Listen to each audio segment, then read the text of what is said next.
Meu nome é Gustavo, sou professor de literatura brasileira há mais de 20 anos. Atualmente eu sou professor na Universidade Eduardo Mondlane, atuando pelo Ministério das Relações Exteriores, né, no leitorado.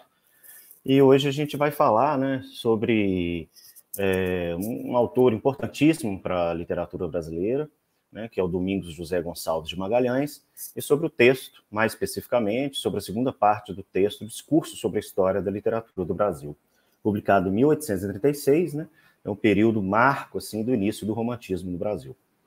Esse programa, né, essa aula, uma aula que vai ficar para todos, né, para auxiliar os professores e os estudantes a estudarem, né, e está dentro do curso, né, 200 anos de nacionalismo literário no Brasil. Eu optei por fazer esse caminho, né, que é o contexto, né, um caminho clássico, um contexto do autor e da obra, um contexto histórico, auxiliado pelo Antônio Cândido, né, e alguns outros críticos. O Antônio Cândido é um dos maiores críticos, né, talvez o maior da literatura brasileira. É muito interessante ler esse texto do Gonçalves de Magalhães junto com o Cândido, fazer um resumo, né, propriamente do discurso, né, que foi publicado inicialmente como um ensaio, focando mais os aspectos da história, da historiografia literária, do nacionalismo e da literatura indígena. Também indicar alguns filmes, né, que eu acho que colabora muito. Então, nesse sentido, eu estou chamando essa aula de uma aula expandida, porque pode pausar, né, para ler o conteúdo, e porque alguns slides eu vou passar muito rapidamente. E, por fim, né, uns breves apontamentos sobre artistas indígenas na contemporaneidade. Fazer também um brevíssimo estado da arte, assim, indicar os principais autores nesta aula. Eu optei também por colocar as referências logo no início, para ver o caminho que está sendo trilhado. Esse texto, né, do Gonçalves de Magalhães foi publicado em 36, então está aí o primeiro, né, a primeira referência dele. Depois ele teve uma publicação em livro, que ele foi publicado em Paris, né, numa revista, e depois publicado em livro, só em 1865, né, no Brasil. E o que eu estou usando aqui na aula de hoje foi um publicado uma revista no Paraná. Alguns outros críticos que eu convidei para essa conversa, né, Luiz Roberto Cairo, Antônio Cândido, o pessoal da literatura indígena, que tem pensado muito isso hoje no Brasil, o Paulo Franchetti e a Regina Zilberman. Né, mas entrando mais propriamente no discurso, né, no contexto, é um ensaio manifesto lançado em Paris durante a transição do arcadismo para o romantismo, no momento de fortes transições na sociedade brasileira. Para melhor compreendê-lo, é necessário situar suas reflexões no panorama da literatura, movimento que o próprio texto, né, nos convida a empreender. Trata-se de um dos documentos fundadores de nossa historiografia literária. No texto, especula-se pela primeira vez acerca da necessidade de construção de uma identidade nacional para a literatura, através de uma argumentação que se fundamenta nos princípios estéticos do romantismo. O autor postula, por exemplo, um esboço de genealogia literária local para a poesia brasileira, com base nas manifestações indígenas. O Domingos Gonçalves de Magalhães, né, o Visconde de Araguaia, né, esse título, nasceu no Rio de Janeiro em 1811, morreu em 1882 na Itália, aos 70 anos, até assim, bastante idade avançada, né, para a época. Foi médico, diplomata, ensaísta, poeta e dramaturgo. Suas obras completas só foram editadas em 1939, então a recepção começa a se dar a partir daí, né? Em julho de 33, né, ele vai para Paris, né, já ainda muito jovem, com 20 anos, sai do Brasil em direção à França, onde lançou em 36 esse discurso, um manifesto importante do romantismo. Em 37, de volta ao Brasil, trabalhou por 10 anos no Maranhão e no Rio Grande do Sul. Em 1847, entrou para a diplomacia, sendo ministro em missão especial no Paraguai, nas duas Sicílias, no Piemonte, na Rússia, na Espanha, na Áustria, nos Estados Unidos, na Argentina e em Santa Sé. Então, percebe-se, né, assim, um intelectual, de fato, né, que viajou bastante, né, pensando na época, morando em muitos países. Então, isso fez com que ele se contaminasse, né? Aliás, praticamente todos nessa época, né, iam para a Europa para estudar, né, para escrever. Para o Antônio Cândido, né, que viveu aí quase 100 anos, tem uma marca aí, né, morreu há muito pouco tempo. Gonçalves de Magalhães foi, a princípio, um arca-distrito, mas a sua estadia em Paris lhe trouxe a revelação das novas tendências, que abraçou com entusiasmo, vendo nelas, sobretudo, religião e patriotismo. Sendo que a forma mais legítima deste estaria no indianismo. Então, de novo, marcando, né, eu fiz umas marcas para privilegiar essa relação do texto, né, com a literatura indígena. Algumas obras, né, do Gonçalves de Magalhães, a primeira poesia, né, um modelo bem arca, digamos assim, até o segundo também, alguns ainda dizem, apesar de ser considerado uma obra inaugural do romantismo, né, destaca-se que também algumas peças de teatro e, sobretudo, os ensaios, que ele era médico, né, e escreveu muitos textos ensaísticos, pensando com a filosofia, com a própria medicina, enfim, textos... hoje poderíamos dizer interdisciplinares, né, que interessam a muitas áreas filosóficas e tal. Então, um breve resumo assim, do texto, né, publicado em Paris por um grupo de jovens intelectuais brasileiros, trazendo como lema tudo pelo Brasil e para o Brasil. É interessante isso, né, porque parece que um texto já de quase 200 anos, né, parece bem atual, né, e completamente diferente do lema atual, né, da política brasileira. Então, aqui no caso, é tudo pelo Brasil e para o Brasil. A revista Niterói tem sido apontada como um dos marcos da instauração do romantismo em nosso país. Uma das grandes preocupações de Magalhães era de escrever a história literária brasileira. Né? A história da literatura no Brasil seriamente me ocupa, ele diz. Né? Desespero com a falta de documentos. Então, quis marcar esse ponto também, né, para muitos países, sobretudo os que eu venho atuando, né, em diálogo mais íntimo que os países lusófonos da África, né, a importância, né, dos documentos, dos arquivos, né, que é um trabalho em várias áreas que está se começando agora. Então, acho que é um caminho, sem dúvida alguma, crucial para se pensar para manter a literatura, né, a tradição de acordo com o passado, esse respeito mesmo pela nossa tradição.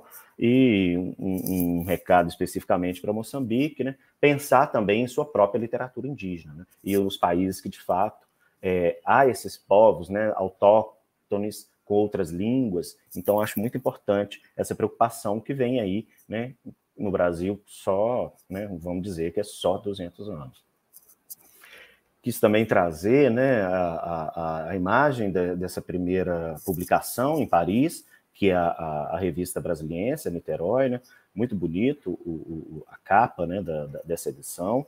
Então, os editores, o Domingos José Gonçalves de Magalhães, ele não estava sozinho, né? Estava junto com Francisco Torres e Manuel Portalegre, também grandes intelectuais importantes também. Né? Ele traz aí também uma advertência ao leitor nessa primeira edição de 36, e essa já é de 1865, a edição em livro, que também está disponível, né, está em domínio público, muito fácil de achar. Eu também coloquei os links, né, do texto, do livro. Essa é a primeira edição, muito bonita, né, essa capa, aí a capa de rosto, né. Uma advertência, que ele também, né, muda lá ao leitor, né, que ele chama de advertência. Né? Ele fala que é um trabalho que empreendemos no entusiasmo da juventude com o fim de chamar a atenção da mocidade brasileira para o estudo dos documentos esquecidos da nossa limitada glória literária. O índice, né, para mostrar a diversidade dos temas, como eu disse, né, que o autor trabalha. Então, destacar esses 3 primeiros, né? Revolução da província no Maranhão, desse período que ele morou lá, os indígenas do Brasil perante a história, né? Memória, e o nosso, né, da aula de hoje, o nosso texto, o discurso sobre a história da literatura do Brasil. Também a literatura, né, nesse livro. Entre o ensaio e o discurso, né? Porque o primeiro foi publicado como ensaio e o outro discurso sobre a literatura do Brasil, notam-se algumas diferenças linguísticas. O autor corrigiu gralhas, alterou a formulação de certas frases, dividiu o texto em subcapítulos e esclareceu ideias, sobretudo as relativas à nacionalidade da literatura, tema que teve desdobramento posterior e que ele, né, o Magalhães, deve ter conhecido mais tarde. Uma referência crucial para o Gonçalves de Magalhães foi o livro Resumo da História Literária do Brasil, né, de Ferdinand Denis. né, de um livro de 1826, né, há 10 anos antes, onde o crítico francês afirma que um país independente possui uma literatura independente. Então é nesse caminho, né, que o Antônio Cândido, lendo também e comentando sobre o Gonçalves de Magalhães, fala nesse sentido. Segundo Cândido, a literatura brasileira deveria afirmar-se pela descrição da natureza específica dos trópicos e os temas indígenas, ou seja, falar dos povos nativos, né, e da sua própria natureza, né? Porque é comum a gente citar em salas de aula, né, que o brasileiro tinha que olhar para fora, via uma fruta tropical e tinha que falar, sei lá, que era um damasco, uma framboesa, né? Então, falar mesmo da nossa fauna, da nossa flora, né, do nosso clima, do nosso povo, enfim. E aí esse é o povo, né? O povo brasileiro, que na visão do Cândido, o discurso de Magalhães é um manifesto fundador que preconiza o abandono da mitologia clássica e dos modelos portugueses, propondo o índio como tema nacional. O texto é dividido em 4 pequenas partes, e embora o foco aqui seja a parte 2, é importante contextualizar a primeira delas, que começa com conhecida passagem sobre a importância da literatura para sua gente. A literatura de um povo é o desenvolvimento do que ele tem de mais sublime nas ideias, de mais filosófico no pensamento, de mais heróico na moral, e de mais belo na natureza. É o quadro animado de suas virtudes e de suas paixões, o despertador de sua glória e o reflexo progressivo de sua inteligência. Então, a literatura, como um eco imortal, repercute por toda parte e diz: em tal época, debaixo de tal constelação e sobre tal ponto do globo existia um povo, cuja glória só eu a conservo, cujos heróis só eu os conheço. Vós, porém, se pretendeis também conhecê-lo, consultai-me, porque eu sou o espírito desse povo e uma sombra viva do que ele foi. Até o Brasil se constituir como uma nação em 1822, com o advento de sua independência, a literatura brasileira era também portuguesa. Ou seja, segundo Magalhães, né, as duas marchavam a par, né, a par as duas literaturas. E distinguir-se pode a indígena da estrangeira. Então, esse era um primeiro empreendimento dele, né? Na primeira parte de seu discurso, Magalhães faz importantes e decisivas indagações sobre nossa literatura, base e motivação de suas pesquisas iniciais. Ele diz: qual é a origem da literatura brasileira? Qual é o seu caráter, seus progressos e que fases tem tido? Quais os que cultivaram e quais as circunstâncias que em diversos tempos favoreceram ou tolheram o seu florescimento?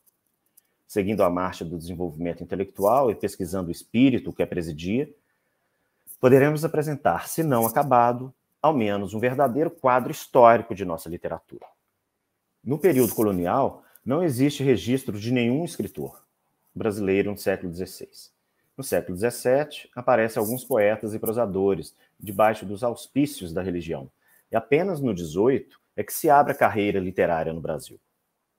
Os influxos estrangeiros das viagens na literatura brasileira, arriscando, entre outras coisas, que no período colonial as viagens a Portugal eram não somente elementos de influência, como condição quase essencial para que um brasileiro viesse a produzir obra literária.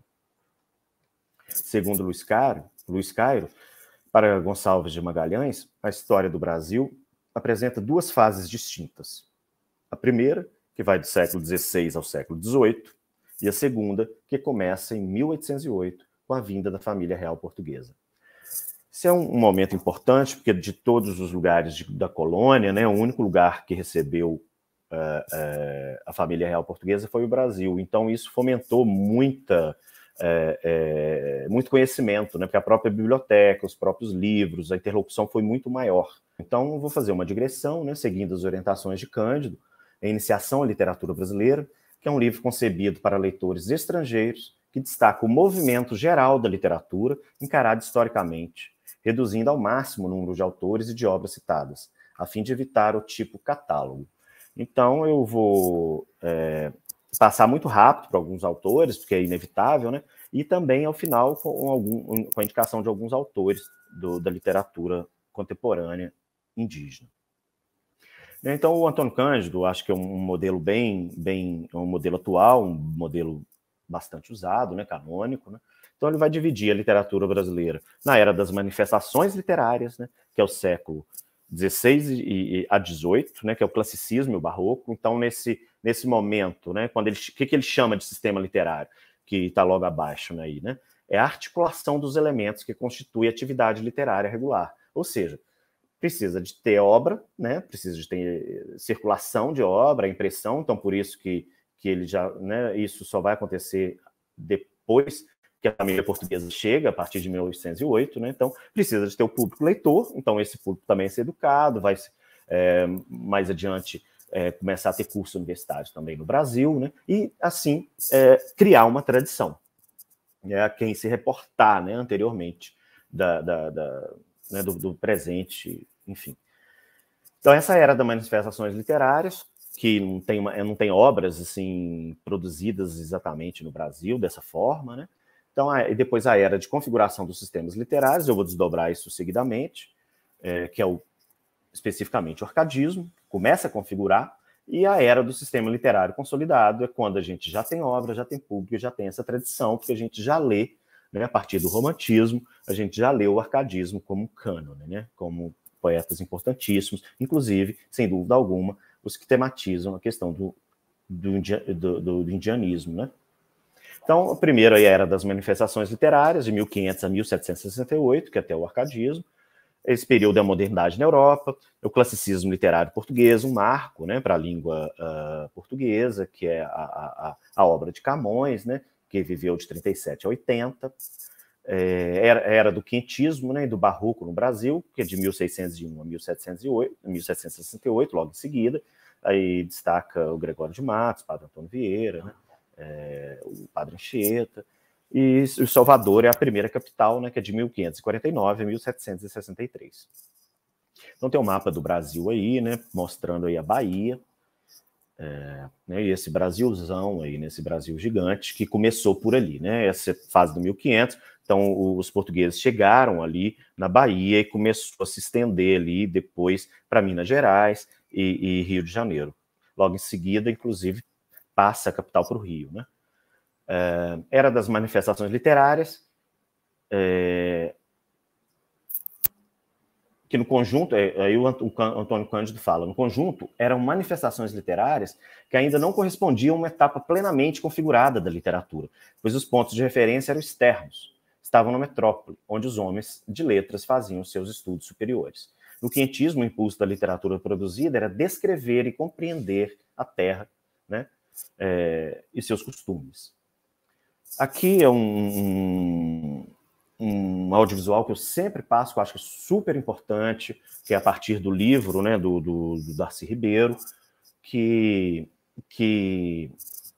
chama O Povo Brasileiro, né? Segundo o antropólogo Darcy Ribeiro, é um povo brasileiro, que é a obra-chave para o entendimento do Brasil, adaptada para audiovisual em 10 episódios, surgimos na confluência do entrechoque e do caldeamento do invasor português com índios silvícolas e com negros africanos. Somos a cultura sincrética, estamos abertos para o futuro.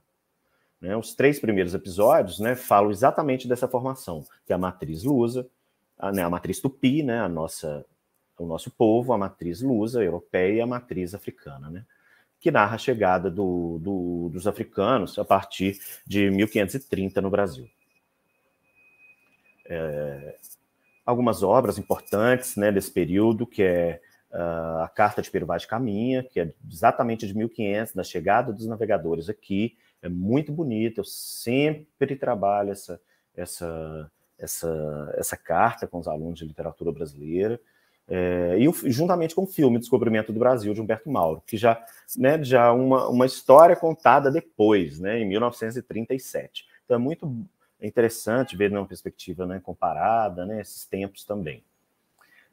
Outra obra importantíssima, já, né, aqui também, voltando aqui um pouquinho a essa relação que eu quero destacar aqui, a chegada do português em contato com o índio, né?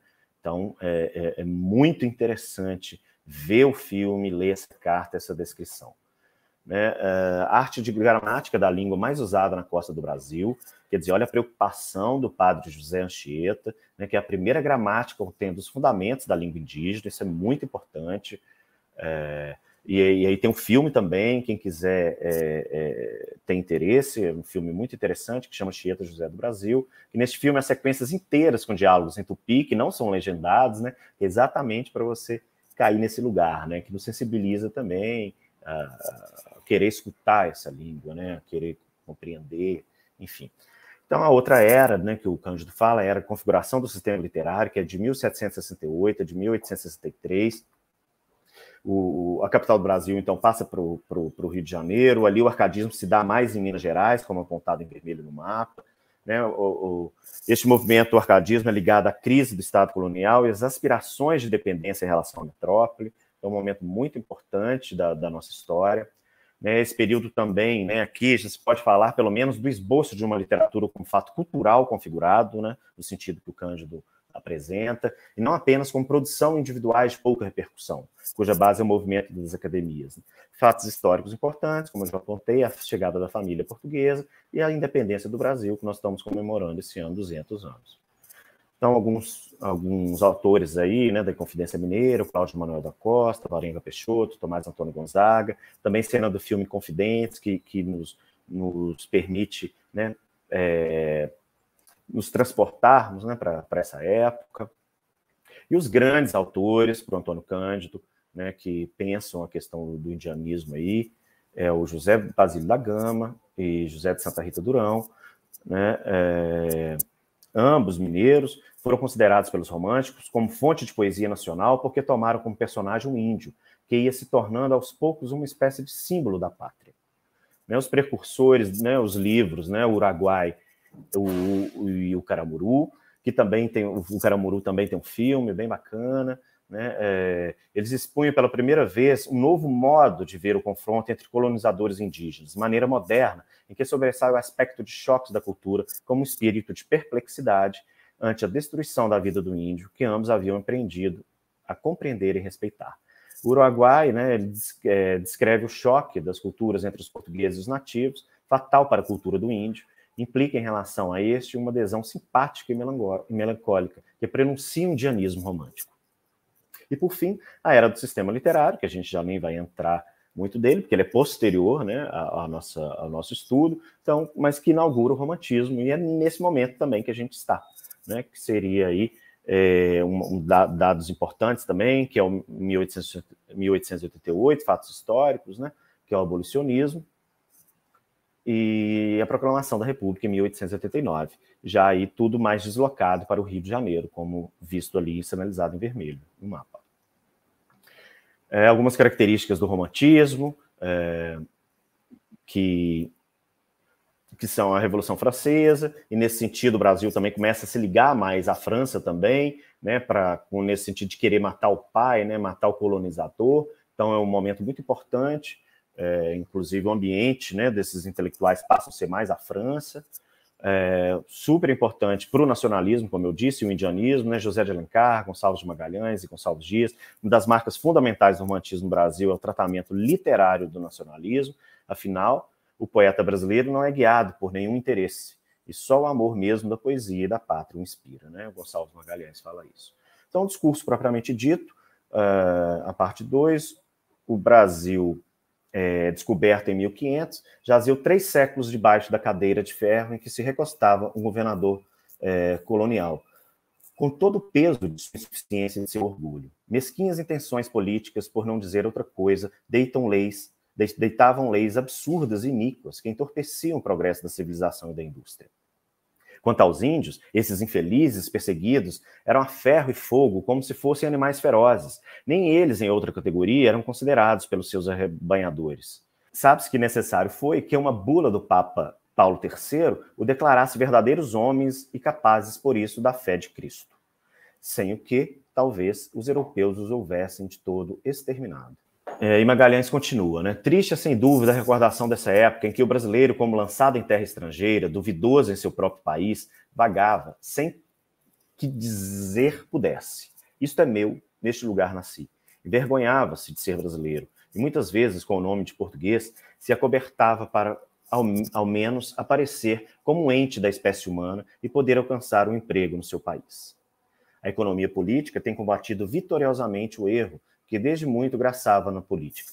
que um povo não pode prosperar senão à custa de outro povo. Isso é muito importante, né? A gente tem que pensar isso ainda hoje, muito, né? Um povo não pode prosperar senão à custa de outro povo, e com o sacrifício de tudo que o rodeia. Política é essa que a imitação dos romanos e de todos os povos dos baixos tempos, Portugal exerceu sobre o Brasil. Parecerão talvez essas considerações fora do objeto a que nos propomos, mas intimamente a eles se ligam e o explicam. Ainda uma vez, e por outras palavras, diremos que o nosso propósito não é traçar cronologicamente a biografia dos autores brasileiros, mas sim a história da literatura do Brasil. E mais adiante, nos aconselha a refletir sobre o nosso conhecimento em relação à nossa própria literatura. Dizei-me, apreciaste vós as belezas naturais de um Santa Rita Durão, de um Basílio da Gama e de um Caldas? Afinal, que povo escravizado pôde cantar com harmonia quando o retinido das cadeias e o ardor das feridas sua existência torturam? Quem, não tendo a consciência da sua livre existência, só rodeado de cenas de miséria, pôde soltar um riso de alegria e exalar o pensamento de sua individualidade? Não. As ciências, a poesia, as belas artes, filhas da liberdade, não são partilhas do escravo. Então, sim, é muito contemporâneo isso, né? Muito pertinente esses conceitos, né? Esse pensamento do Gonçalves de Magalhães. Então é o caminho que ele aponta, né? Já a gente chegando mais para o final, nada de exclusão, nada de desprezo. Tudo que puder concorrer para o esclarecimento da história geral dos progressos da humanidade, merecer deve a nossa consideração. Jamais uma nação poderá prever o seu futuro se não conhece o que ela é comparativamente com o que ela foi. Estudar o passado é ver melhor o presente, é saber como se deve marchar para o futuro mais brilhante. Nada de exclusão. A exclusão é dos espíritos apoucados, que em pequena órbita giram, sempre satélites, e só brilhantes de luz emprestada. E no último parágrafo ele diz: não, ó Brasil, no meio do geral movimento, tu não deves ficar imóvel e apático como colono, sem ambição e sem esperanças. O germe da civilização, lançada em teu seio pela Europa, não tem dado ainda os frutos que devia dar. Vícios radicais têm tolhido seu desenvolvimento. Tu afastaste de teu colo a mão estranha que te sufoca. Respira livremente, cultiva com amor as ciências, as letras, as artes e a indústria, e combate tudo o que entrevá-las pode. Então, a literatura hoje, para a gente pensar, né, isso que ele nos sinaliza, né, a literatura indígena ou nativa hoje no Brasil, né, só para marcar assim, hoje nós temos cerca de 300 etnias espalhadas pelo Brasil e mais de 170 línguas. Embora a literatura indígena tenha surgido em 1979, né, a literatura contemporânea indígena, ao mesmo tempo, né, da poesia marginal, com a publicação de poemas de Eliane Potiguara, e em 1880, com o livro Antes, O Mundo Não Existia, de Umusim Kumu e Tolamã Keniri. Foi nos anos 1990 que ela se desenvolveu. E somente a partir dos anos 2000 se solidificou por meio de centenas de bons autores, dentre eles Ailton Krenak, né, o Davi Copenaua, o Cacá Verá e o Daniel Munducuru. Segundo as considerações iniciais do livro Literatura Indígena Contemporânea, essa literatura surgiu como um dos fenômenos políticos culturais mais importantes de nossa esfera pública e se insere nessa dinâmica ampla de ativismo, militância e engajamento de minorias historicamente marginalizadas e invisibilizadas de nossa sociedade, que assume o protagonismo público, político e cultural enquanto núcleo de sua reafirmação como grupo, comunidade e, em consequência, de enfrentamento dessa situação de exclusão e violência vividas e sofridas. Então, a importância de dar voz, né, a essa minoria. Então, só citar alguns filmes aqui, né, para essa aula expandida, né, pode pausar e observar. São centenas de livros sobre temática indígena, também feito por indígenas, aqui eu nem trouxe muitos, né? Mas, enfim, tem isso também, né, pelo olhar do branco e pelo olhar do próprio indígena também, assim a própria música e toda a arte brasileira também, né, tá nesse lugar, né? Algumas músicas, né, da partir do branco também, mas que problematiza e nos sensibiliza para abrir o debate sobre a condição do indígena no Brasil, né? E, por fim, só para a gente fechar mesmo, um lugar que é o lugar de fala assim, do índio mesmo, digamos assim, que é uma marchinha de carnaval muito conhecida no Brasil, né, que eu vou colocar aqui para tocar.